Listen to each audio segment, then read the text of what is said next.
बेलपत्र चढ़ाने का भी एक तरीका होता है, समझ में आता है? सीधा बेलपत्र और उल्टा बेलपत्र, समझ लेना, बहुत अच्छे से समझिएगा।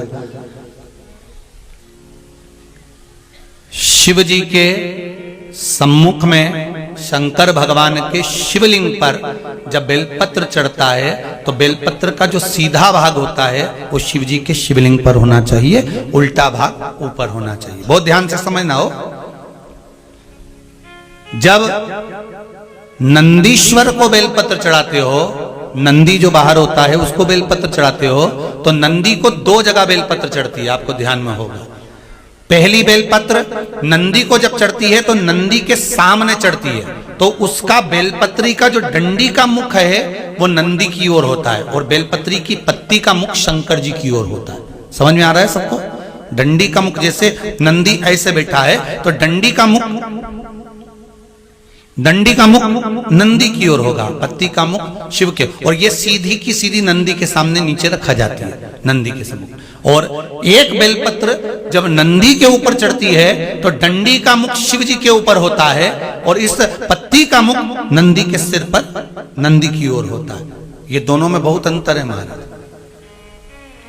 जैसे कोई बच्चा कोई कंपटीशन एग्जाम के लिए जा रहा हो या कोई परीक्षा देने के लिए जा रहा हो और पढ़ाई करे, स्मरण करे, तैयारी करे, वो अपनी जगह पर है। और ऐसा नहीं होता कि बच्चे पढ़ते नहीं है या तैयारी नहीं करते हैं। इसके बाद भी अगर उनका इंटरव्यू में पास नहीं होते या एग्जाम में पास नहीं होते तो उसके लिए ये दोनों बेलपत्री बड़ी काम करती है। बहुत ध्यान देना, जो नंदी के सामने बेलपत्र रखकर जाना, शिव जी के सम्मुख में बेलपत्र रखकर जाना, मतलब नंदी के सम्मुख में जब रखाएगी तो डंडी, जम के बोलिए, कहाँ होना चाहिए?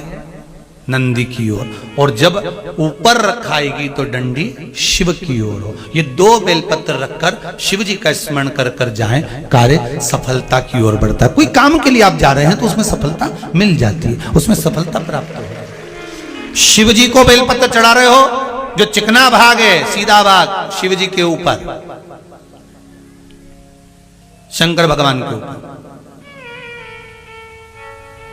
थाली में अगर शिवलिंग का निर्माण कर रहे हो, पार्थिव शिवलिंग का निर्माण कर रहे हो, तो थाली में जब बेलपत्र रखोगे तो सीधी रखोगे, फिर उसके ऊपर शिवलिंग का निर्माण करो। अगर आप निर्माण करते हैं पार्थिव शिवलिंग का और बनाते हैं बेलपत्र का नीचे, महाराज गिरा जा रहा हूं, उठा हे शिव, हे शंकर। शिव कथा कर रही है, बहुला मनोरथ को दूध पिला रही है। आज भी हमारे यहाँ गाय बछड़े को दूध पिलाती हुई दिखती है तो शुभ माना जाता। आज भी कितना सुंदर कहा है, यदि कोई पितृ, घर के पूर्वज,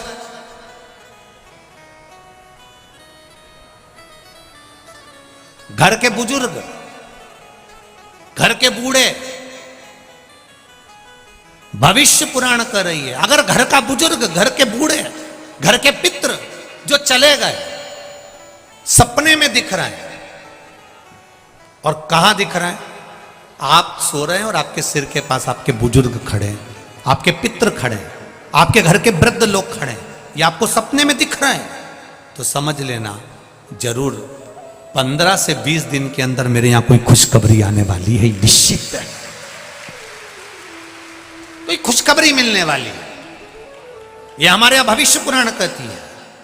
और यदि वही पितृ, वही पूर्वज, वही घर के बूढ़े, वही बुजुर्ग हमारे पांव के पास स्वप्न में नजर आ रहे हैं कि मेरे पांव के पास बैठे हैं, समझ लेना कि घर में किसी ना किसी को एक बड़ी बीमारी जरूर घेरने वाली है, कोई रोग आने वाला। और वही पितृ, वही पूर्वज, वही पितर, वही घर के बुजुर्ग, वही बुढ़े, वही बूढ़े जो मर चुके हैं, वो तुम्हारे सपने में अचानक आए और आकर तुरंत चले जाएं, तो भी समझ लेना कि कोई कष्ट आने वाला था, पर वो ज्यादा समय टिकेगा नहीं, तुरंत चले जाएगा, ये निश्चित।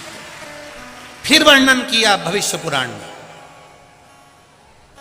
मान लो घर के बुजुर्ग, घर के पितर, मरे हुए व्यक्ति जो मर चुके हैं, वो सपने में आपको नजर आ रहे हैं और लगता है कि हमारे घर की दीवार पर बैठे हैं या पेड़ पर बैठे हैं या वृक्ष पर बैठे हैं, स्वप्न में आप उनको ऊपर बैठा हुआ देख रहे हो, तो समझ लेना कि कहीं ना कहीं हमारे बच्चों की तरक्की का योग बन गया है, और बच्चों का या तो विवाह होगा या उसकी नौकरी लगेगी, या तो तरक्की हो रही है या विवाह होगा या नौकरी लगेगी, निश्चित है।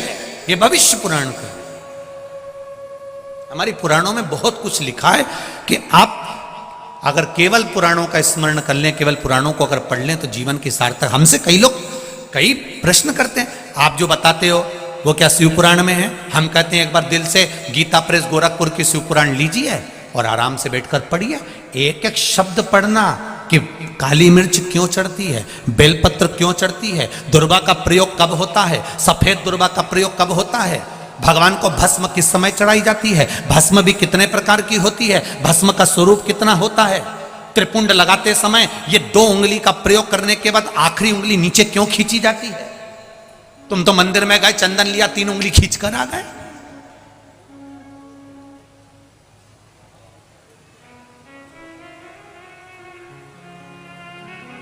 उसको समझो कि उसका कारण क्या है।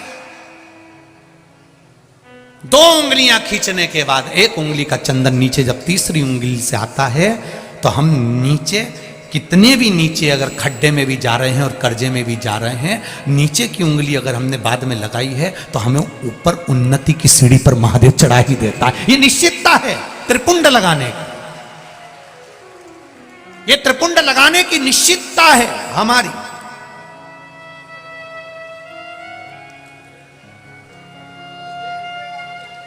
हम दुनिया से पूछ रहे हैं, साहब कर्जे में हो गए, साहब कर्जे में हो गए, बहुत कर्जा है, बहुत कष्ट है, कर्जा कैसे चुकेगा, कर्जा कैसे चुकेगा? हमने ये पूजन कराई, हमने वो कराया, हमने वो कराया, हम महाराज के पास गए, हम वहां पहुंच गए, हमने वहां पहुंच गए, कोई कहता है तुम्हारा घर बंधा है, कोई कहता है तुम्हारी दुकान बंदी है, कोई कहता है कोई भूत लग गए, कोई कहता है ये लग गए। कुछ नहीं लगा, ये कर्म की गति है, कर्म की गति। ये मेरे भाई लोग बैठे हैं, इनको मालूम होगा, एक ऐसी सील आती है, सील ऐसी मोहर, उसमें उल्टा लिखा होता है, पर कॉपी पे ठोको तो सीधा दिखता है। उसी तरह महादेव के मंदिर में जब जाओ, कुछ चीजें बड़ी विचित्र होती है। शंकर जी के मंदिर में पलट कर देखना, शिव जी के मंदिर में अपना मस्तक रखना। मस्तक इसलिए रखा जाता है कि कहीं कुछ उल्टा लिखा हो और कर्जा मर्जा लिखा हो, तो नीचे झुकाऊंगा तो सीधा हो जाएगा, सील लगेगी तो सीधी होगी।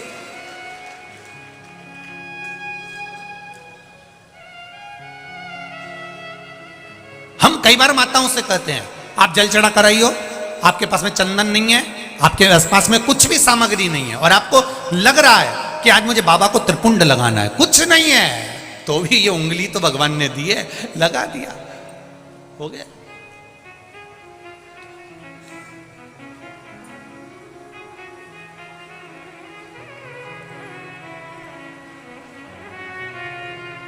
कभी कभी अपने को हासिल का मानना पड़ता है। हम जब अपन लोग मैथ की पढ़ाई करते हैं, गणित की पढ़ाई करते हैं, और यहाँ पर 9 रहते हैं और नीचे माइनस करने के लिए 10 रहते हैं, तो फिर अपन को 1 मानना पड़ता है कि 1 इसमें मान लो, तो 9 के आगे 1 मान लिया तो कितने हो गए? जम के बोलो 19, और 19 में से 10 गए तो 9 बचे। अपन ने 1 माना। कभी कभी गुरु जी की बात को मानना पड़ता है, तभी तो 9 बच पाता है। नहीं मानेंगे तब समझ में, तो नहीं तो 10 का 10 ही है, अब 9 में से 10 घटा के बता दे, ऊपर 9 नीचे 10। 1 मानना पड़ेगा कि हमारा शंकर हमारी सुनता है, मेरा शिव मेरी मानता, ये 1 मानना पड़ेगा, 1 मानना पड़ेगा।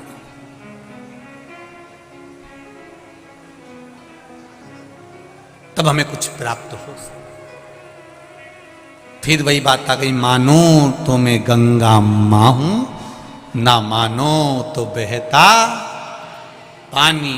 जिसने गंगा मां को पहचान लिया वो दूर दूर से कानपुर में गंगा नहाने आता है, और जिसने नहीं माना वो कानपुर में रहने के बाद भी गंगा नहाने ही नहीं जाता है। जिसने माना वो माना, जो नहीं माना नहीं माना। लोग मकर संक्रांति पर, शिवरात्रि पर, सावन महीने में दूर दूर से आके गंगा नहा रहे, और अपन किसी ने पूछा क्यों जी तुम गंगा नहाए? बहुत भीड़ रहती है, बहुत भीड़ है। अब इतनी भीड़ में गंगा नहाने जाओ, हम तो बाद में नहा लेंगे, और उससे पहले निपट गई तो मान लो तुमने कहा बहुत भीड़ है अपन बाद में नहा लेंगे, तो अब नहाने का इंतजार करो, उससे पहले प्राण छूट गया तो फिर कहा जाएगी? तो गई। अंत समय प्रभु आना पड़ेगा, वचन दिया तो निभाना पड़ेगा। आए ना आए प्रभु कुटुंब कबीरा, अंत समय प्रभु आना पड़ेगा, वचन दिया तो निभाना पड़ेगा। महाराज कोई आए ना आए, सिर के पास में पितर दिख रहा है, सिर के पास में पूर्वज नजर आ रहा है, सिर के पास में पूर्वज दिख रहा है, समझ लो हमें सुख मिल रहा है। चरण के पास स्वप्न में दिख रहा है, समझ लो दुख मिल रहा। आए और गए, समझ लो दुख तो आएगा पर चले जाएगा। और वही पूर्वज जो मर चुके हैं, हमारे पूर्वज जो पितर हैं, जो पूर्वज हैं, जो बुजुर्ग हैं, जो जा चुके हैं, फिर भी सपने में आ रहे हैं, और कहीं ऊंचे स्थान पर, वृक्ष पर, टान पर, घर की मुंडेर पर, घर के ऊपर कहीं नजर आ रहे हैं। समझ लो या तो बेटा बेटी का विवाह होने वाला है, या उसकी नौकरी लगने वाली है। ये निश्चित है, वो ऊपर बढ़ा है, निश्चितता। ये हमारा भविष्य पुराण कहता है अग्रण्य होगा। ये हमारा स्कंद पुराण कहता है, उसमें अग्रण्यता मिलेगी। अब सपना भी आ गया और दिख गए, वृक्ष के ऊपर पितर बैठे हैं। तुमने किसी से पूछ लिया, उन्होंने कह दिया साहब बहुत भयंकर पितृ दोष है, पूजन कराना है अपने को, ऐसा हो गया और बहुत तकलीफ में आ गए। तो ये नहीं, आप थोड़ा सोचो, सारे तीर्थ धाम आपके हे महादेव प्रणाम, सारे देवता, सारे तीर्थ, सब कुछ मेरे महादेव के पास, सब कुछ।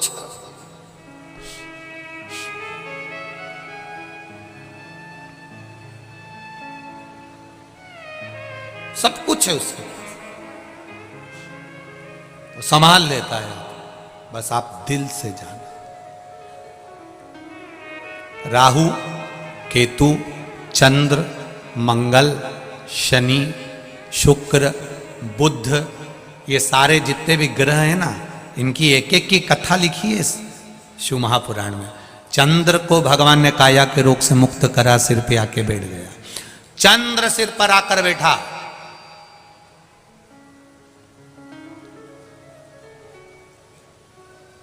केतु का गला कटा, राहु का गला कटा, भागे।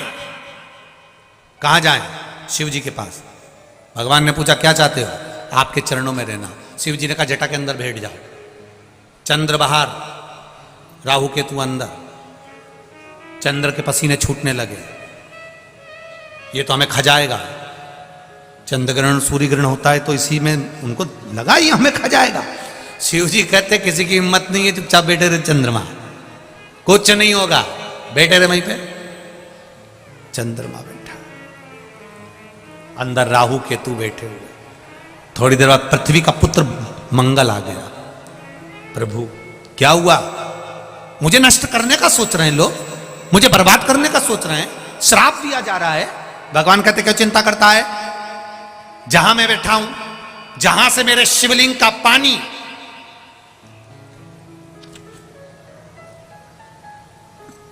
मान लो ये शिवलिंग, जहां से जल गिर रहा है, जहां से शिवलिंग का पानी नीचे गिरे और नीचे गिरे जहां से पानी बस मुड़ेगा मंगल, तो उस जगह पर बैठा मिलेगा। बैठे रहे, काय को चिंता करता है? कुछ नहीं होगा। मंगल वहां जाकर बैठ गया, राहु आया, केतु आया, मंगल आया, बुध आया, शुक्र आया, शनि आया, शनि का पांव टूट गया, चरण में लग गई, शिव जी के पास आ गया, भोलेनाथ मेरी माता ने मुझे श्राप दे दिया, मेरा चरण बेकार हो गया। शंकर भगवान क्यों कहते हैं जा मेरे नंदन वन में पहुंच जा, नंदन वन काशी पहुंच जा। नंदन वन में गया, क्या करूं मैं? उसने एक शिवलिंग का निर्माण करा, पूजन में लग गया। सोमनाथ जी का शिवलिंग चंद्रदेव ने बनाया था, तो काशी विश्वनाथ का शिवलिंग का निर्माण शनि महाराज ने किया था, शनि ने कर दिया। पूजन करें, बाबा मेरा पांव तो टूट गया, सही कैसे होगा? शंकर भगवान कहते चिंता मत कर शनि महाराज, चिंता मत करो, तुम्हारा पांव ठीक होगा, थोड़ी पांव में लचक रहेगी पर पांव ठीक हो जाएगा, मैं बैठा। तुमने शिवलिंग का निर्माण करा, पूजन करी, गुरु पूजन करे, बृहस्पति आनंद में पूजन कर रहे हैं, शनि कर रहे हैं, राहु कर रहे हैं, केतु कर रहे हैं, सारे देवी देवता वहाँ शंकर के पास में निवास कर रहे हैं, सेवा कर रहे हैं, और हम उससे वंचित रह जाएं और सोचें कि सारे ग्रह मेरे सुधर जाएंगे। तुम्हारा एक लोटा जल तुम जब भगवान शंकर को चढ़ाते हो तो सारे ग्रहों पर जल चढ़ जाता है, 33 कोटि देवी देवताओं पर जल चढ़ जाता है, सारे देवताओं पर एक साथ जल चढ़ जाता है, सब एक साथ तृप्त हो जाते हैं,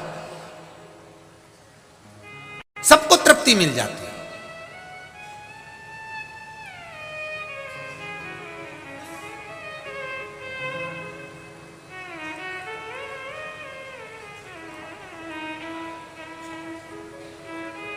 बस उस पर विश्वास भरोसा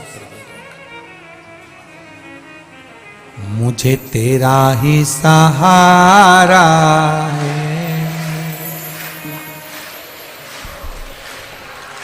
वाह बहुत बढ़िया। छिप्रिया जी ने कहा मैं आ जाऊंगी, कोई दिक्कत नहीं है, जैसे ही उसका रक्त गिरेगा मैं पानी बनकर रक्त को धो दूंगी, वो राक्षस प्रकट ही नहीं होगा।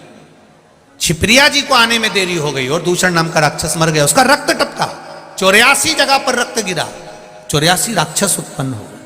शिव जी ने कहा मुश्किल है इसको मारना। छिप्रिया ने अपने भाई के 84 टुकड़े कर दिए।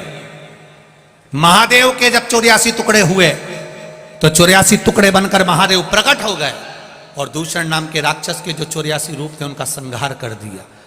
84 रूप में मेरे देवाधिदेव महादेव उज्जैन में विराजमान हो गए, जिनको 84 महादेव कहा जाता है, और शिव महाकाल के रूप में विराजमान। 4 अप्रैल से 10 अप्रैल तक उज्जैन नगर में शिव महापुराण की कथा और 84 महादेव के दर्शन यात्रा रहेगी। निःशुल्क है, सब आप लोग प्रेम से पधारें और आनंद लें, भाव के साथ में वहाँ रहकर कथा भी सुने, महाकाल राजा का दर्शन भी करें, छिपरा मैया का स्नान भी करें और 84 महादेव की यात्रा भी करें, शिव जी की यात्रा। अपन सब आनंद के साथ देवाधिदेव महादेव की उस नगरी का आनंद लेंगे भक्ति के साथ। दूषण नाम के राक्षस का संहार कर महाकाल के रूप में प्रकट हुए। अगला वर्णन आता है श्री ओमकारेश्वर बाबा का। विंध नामक पर्वत ने तप किया और विंध नामक पर्वत ने तप कर कर भगवान शिव को स्वीकार किया। भगवान ओमकारेश्वर के रूप में विराजित। अगला वर्णन है श्री केदारनाथ जी का। नर नारायण ने तप कर कर भगवान को प्राप्त किया।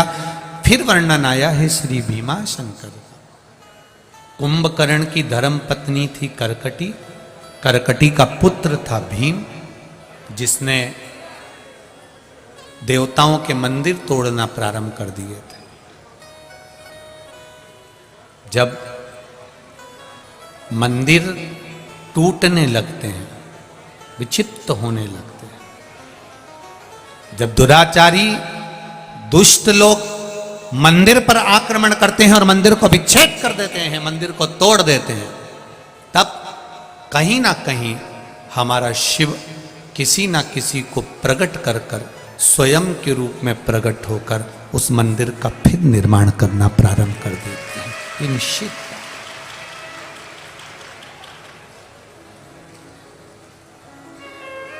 फिर पुनः आज अयोध्या की पावन धरा पर पुनः जो राम जी का मंदिर बन रहा है, उसके लिए यहाँ की शासन प्रशासन को बहुत बहुत साधुवाद का, आदरणीय मुख्यमंत्री जी को भी बहुत बहुत साधुवाद का है, धन्यवाद है।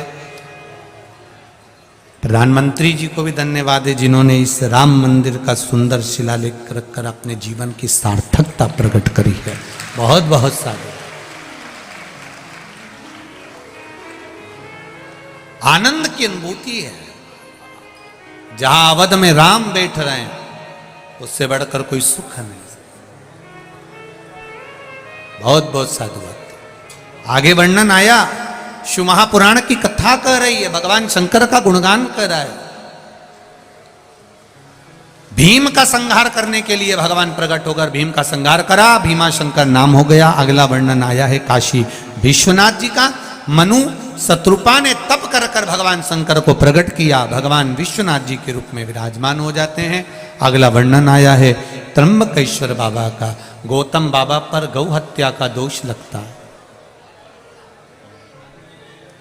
एक ऋषिवर पर, एक गुरुवर पर भी। बहुत ज्ञानी से ज्ञानी श्री गौतम बाबा थे, अपने आश्रम में रहते थे। दुनिया के लोगों ने उन पर भी दोष लगा दिया। विद्वानों ने गणेश जी को गाय बनाया और गणेश जी को गाय बनाकर कहा कि तुम गौतम ऋषि के आश्रम में जाकर प्राणों को त्यागो। गणेश जी कहते कितना बड़ा पाप कर रहे हो, तुम भी संत, तुम भी साधु, तुम भी सन्यासी, तुम भी साधु, तुम भी तपस्वी, तुम भी विद्वान, और गौतम बाबा पर गौ हत्या का दोष लगा रहे हो। गौतम बाबा पर गौ हत्या का दोष लगना चाहिए, जिससे हम इनको यहां से भगा दें। जाओ।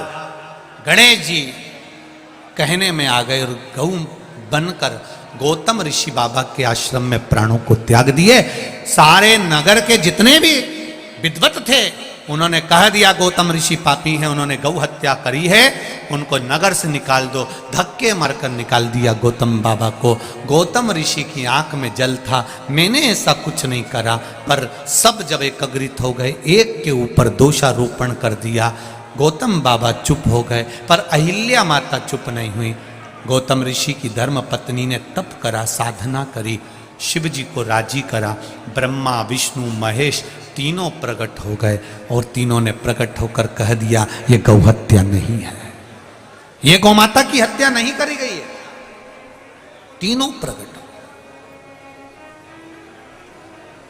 ये गौ माता की हत्या नहीं है, तीनों प्रकट। महाराज जब तीनों प्रकट हुए, ब्रह्मा विष्णु महेश, भगवान त्र्यंबकेश्वर के रूप में विराजमान हुए और गौतम बाबा की रक्षा करिए। अगला वर्णन आता है श्री वैद्यनाथ जी का। रावण भगवान शिव के स्वरूप को, शिवलिंग को लेकर जा रहा था, लघु शंका लगने पर भूमि पर छोड़ देता है। तब भगवान वैद्यनाथ जी के रूप में विराजमान हो जाते हैं। अगला वर्णन आया है नागेश्वर भगवान का। दारुक नाम के राक्षस का संहार करने के लिए भगवान नागेश्वर के रूप में विराजमान। पहले भी कहा, आज फिर कहते हैं, अगर स्वप्न में कहीं सर्प नजर आते हैं तो पत्ते के ऊपर जया, विषहरा, श्यामलीवारी, दौतली और देव, इनका गुणगान कर कर लाल चंदन या पीले चंदन से सर्प जैसी आकृति पत्ते पर बना ली जाती है और उस पत्ते को शिवजी पे चढ़ाने के बाद जल में विसर्जन कर दिया जाता है। तो स्वप्न में सर्प दिखना बंद हो जाते हैं। स्वप्न में जो सर्प आते हैं वो दिखना बंद हो जाते हैं। भगवान नागेश्वर का स्मरण। अगला वर्णन आया है रामेश्वरम का। राम जी महाराज जब लंका पर चढ़ाई करने गए, तब भगवान शिव के शिवलिंग का पूजन कर कर, उनका स्मरण कर कर गए। भगवान रामेश्वर के रूप में विराजित। रामेश्वरम के रूप में विराजते हैं। अगला वर्णन है कृष्णेश्वर भगवान का। सुधर्म नाम के ब्राह्मण की 2 धर्म पत्नियां थी, एक का नाम था सुदेहा, दूसरी का नाम था घूष्मा। सुदेहा के यहां संतान नहीं है, पर घूष्मा के गर्भ से संतान हो गई। सुधर्म नाम के ब्राह्मण ने अपनी पत्नी से कहा, तुम्हारी संतान अपनी सोतन को दे दो, सुदेहा को। अगर तुम्हारे गर्भ से संतान हो गई तो तुम्हें और संतान हो जाएगी। घूष्मा ने अपने पुत्र सुदेहा को दे दिए। सुदेहा ने पुत्र को पाल पोस कर बड़ा करा। बेटा जब बड़ा हो गया, उसका विवाह हो गया। घर में बहू आ गई। बहू आई तो उसको मालूम पड़ा कि मेरी असली सास तो सुदेहा है ही नहीं, मेरी असली सास तो घूष्मा है। जब मेरी असली सास घूष्मा है तो मैं सुदेहा को क्यों पूछूं? उसने सुदेहा को पूछना बंद कर दिया। सुदेहा को एक दिन क्रोध आ गया और सुदेहा ने मन में विचार करा कि बताओ, मेरी बहू होकर मुझे नहीं पूछ रही और घूष्मा को पूछ रही है। बहू गई थी मायके, बेटा सो रहा था। सुदेहा ने तलवार उठाकर बेटे के टुकड़े टुकड़े कर दिए, कपड़े में बांधा, तालाब में फेंकिए।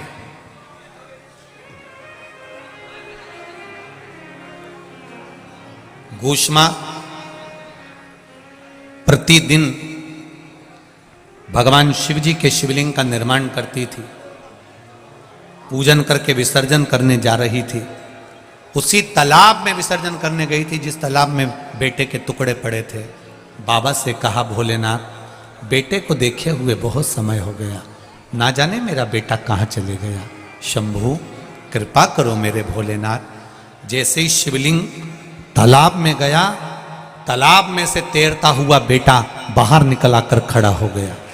घूष्मा के बेटे को भगवान शंकर ने जीवित करा। शिवजी कृष्णेश्वर महादेव के रूप में यहां पर विराजमान हो। ऐसा 12 ज्योतिर्लिंग का चरित्र तुमरुका जी ने चंचुला देवी को सुनाया है।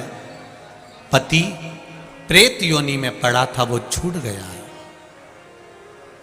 बिंदु प्रेत योनि से छूटा, देव योनि को प्राप्त हुआ। चंचुला देवी की आंख में जल भरा था कि मैं विधवा हूं, मैं बेधव्य।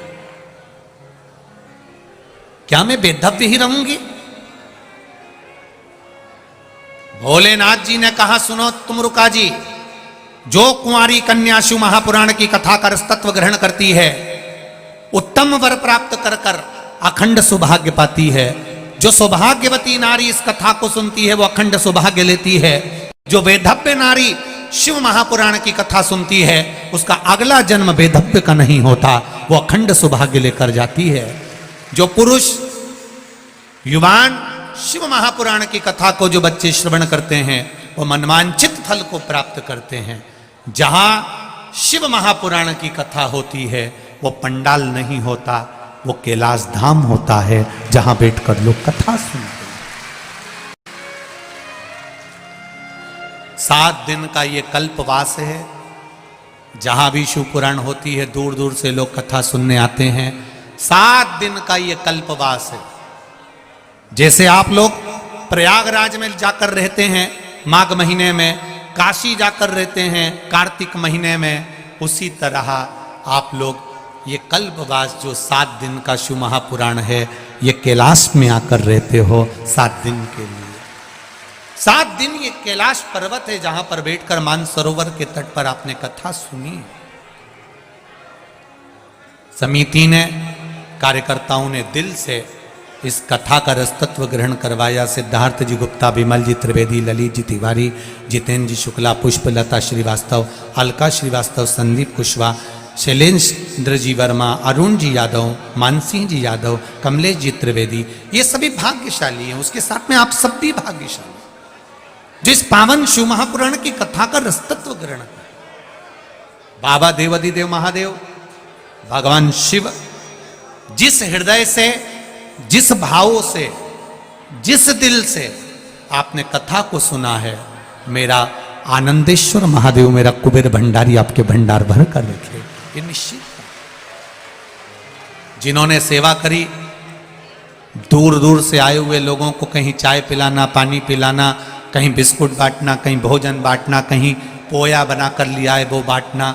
भगवान देव अधिदेव महादेव आपके नगर में ये शिव के भक्त, शिव के गण आए थे और आपने सेवा करी। भगवान देव अधिदेव महादेव आप सभी के भंडार भर कर रखे। आस्था चैनल के माध्यम से, फेसबुक यूट्यूब के माध्यम से और इस पंडाल में जितने भी सेवा कर रहे हैं, भाव से कथा सुन रहे हैं, उन सबको साधुवाद है।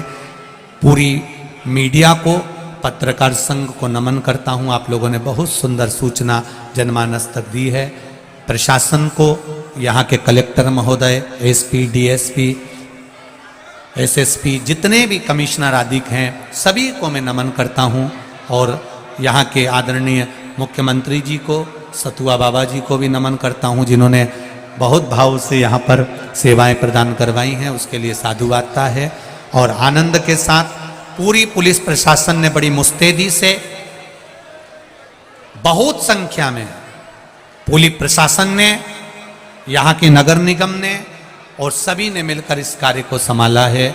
आए हुए सारे मंत्रिमंडल को, विधायक जन को और मंत्रियों को, पार्षदों को, सबको साधुवाद देते हुए, इस समिति को साधुवाद देते हुए, भजन मंडली को साधुवाद देते हुए आज की कथा को विराम की ओर ले रहे हैं। 24 तारीख से 30 तारीख तक दोपहर में 2 बजे से 5 बजे तक फिर पुनः इंदौर माहिल्या की पावन धरा से शिव महापुराण की कथा 12 ज्योतिर्लिंग को श्रवण करेंगे और अपने जीवन को सार्थक बनाएंगे। इंदौर में बार बार शिव पुराण नहीं हो पा रही, इसके बाद में 1-2 साल में नंबर लगेगा, इसलिए इंदौर वासियों से निवेदन है इस कथा का आनंद लें और आनंद लें। अपने कैलाश धाम में पहुंचकर कथा का रसतत्व ग्रहण करें। दलाल बाग में शिव महापुराण की कथा का लाभ लेकर अपने जीवन को सार्थक बनाएं, आनंदित करें। सभी को नमन करता हूं। इस वाणी से कहने में कोई गलती हुई हो क्षमा मांगते हुए मेरे गंगा तटवासियों के चरणों को नमन करते हुए, कानपुर वासी, कल्याणपुर वासियों को नमन करते हुए, संपूर्ण देश विदेश वासियों को नमन करते हुए